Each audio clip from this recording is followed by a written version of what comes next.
Hello, and welcome to the Glowbug Show. Now, for those of you who don't live in Ontario and haven't been following things online or on the press, tomorrow is the 7th annual Zombie Walk in Toronto. So, in honor of that, and of course, Halloween's coming up in honor of that as well, I would like to do a few lists. So this is the first in a series of lists of my favorite villains, or the scariest villains, depending on how you want to interpret it. I'm going to do a variety of lists: comic books, pure literature, movies, and real life. Now let's start with in real life. The first in my list of the top 5 serial killers who scare the supreme living crud out of me would be a real bastard who just got busted. I would personally like to see this man drawn and quartered. I will not give him the honorific that he had in the Canadian military because I don't think he deserves it. Russell Williams. Or William Russell. Or I don't know what the fuck kid's name is. All I know is he's a real scumbag. A pure sociopath. I mean, this man managed to get one of the highest ranks that they can give you in the military, and coached Little League hockey, and I mean, a regular pillar of the community. Except when he was breaking into people's houses and masturbating with little girls' clothes, or raping women, or raping and murdering women. I mean, this guy is a real piece of crap. I would kill to have 5 minutes alone with this son of a bitch with a bottle of bleach, a length of garden hose, a funnel, and a razor blade. I mean, the things I would do to this man if I had a chance. Oh, the guy's a real crud hole. He's number 5. It's just going to get worse from here. Number 4 would be one of Canada's more well-known serial killers, Robert Pickton. Now, Robert Pickton is a walking and talking advertisement for why abortion should be legal. Because this guy never should have drawn breath. I mean, you know a guy is a really bad guy when they make a reference to him on fucking CSI.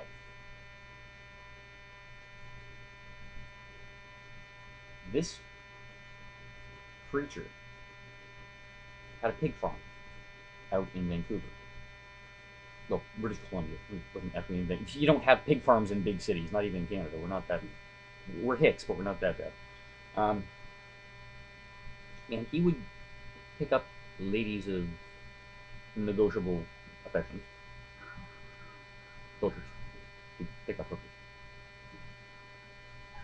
And I don't know, maybe he just didn't like having them laugh at his little bitty winky, or maybe he didn't have the money for it. I don't know. He'd get them back to his place, drug them, rape them, kill them, and then feed them to his pigs. And as they mentioned in CSI, for a while, because of this sick fuck, not only did he kill these poor innocent women who were just trying to make some goddamn money, for whatever reasons, but he'd feed them to their pigs, so for a while there were actually warnings on pork chops, ham, things like that. You know, warning, your pork may contain human.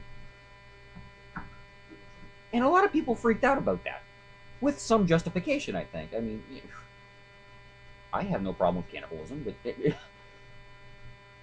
I'm kidding. Do not send me your liver or anything like that. Unless you're that kind of no, never mind. But no, Robert Pickton, again, he's a real piece of shit. Number 3, and I hate to be going back to the classics here, John Wayne Gacy. This was another sick motherfucker. And his paintings are creepy as hell. I mean, this is the reason why people are afraid of clowns, is that son of a bitch. I look him up online. You're on the net. Check out the files on what this bastard did. I have utterly no pity or sympathy for this creature.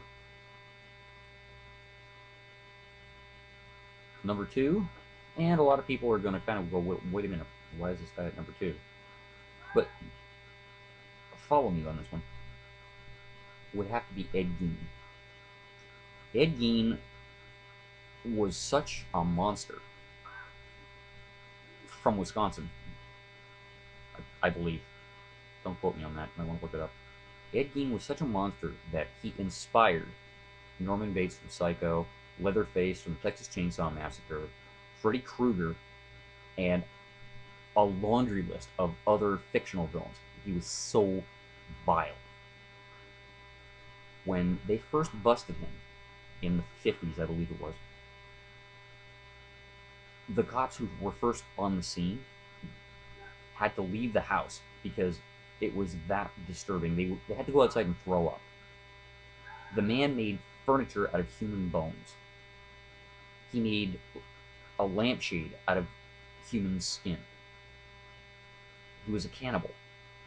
He was a necrophile, or necrophiliac.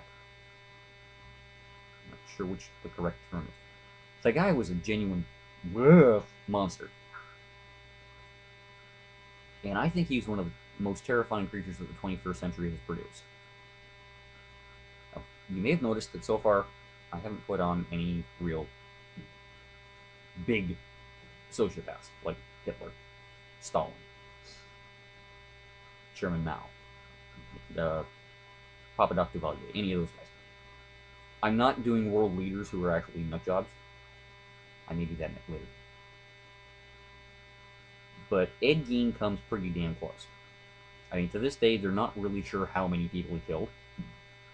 They're not really sure just how deeply his depravity ran. And that scares me. Because, well, more or less anyone could turn out that way if they were raised by the wrong kind of mother. Or the right kind of mother, I don't know. Read it your own way. And the number 1 historical, real, live, well, not anymore, but you know what I mean, the real world killers. Jack the Ripper. The man committed his crimes over 120 years ago. It's 2010 now. His murders took place in 1889. And we still don't know who the motherfucker was. His choice of victims really kind of pisses me off. Because again, it's the whole Robert Pickton thing. You know, going after hookers because, oh, well, no one cares. Which, I'll rant about that some other time. But the thing, it's almost 120 years later, the motherfucker got away with it. We still don't know who he was. We got a laundry list of suspects, but we don't know. And we're at the point now where we probably will never know. I mean, he could have been my great-great-grandfather for all I know. Probably not. Well, actually, would be kind of badass. But he was really the first serial killer of modern times. And again, according to his claims anyway, assuming that the From Hell letter was authentic, and other letters, he not only butchered people, he ate them. If you don't believe me on that, look it up. He actually sent part of a liver to the chief inspector who was looking for him, and claimed that he'd eaten the rest. The fact that not only did he do all these horrific things, murdering, probably raping, and partially cannibalizing his victims, combined with the fact that we still, to this day, with all of our investigative technology, still don't know who this bastard was, I think that means he's warranted his position as my #1 real-life bad guy. This is Glowbug, hoping you will watch the rest of the series. Signing off. Adios, and sleep with one eye open.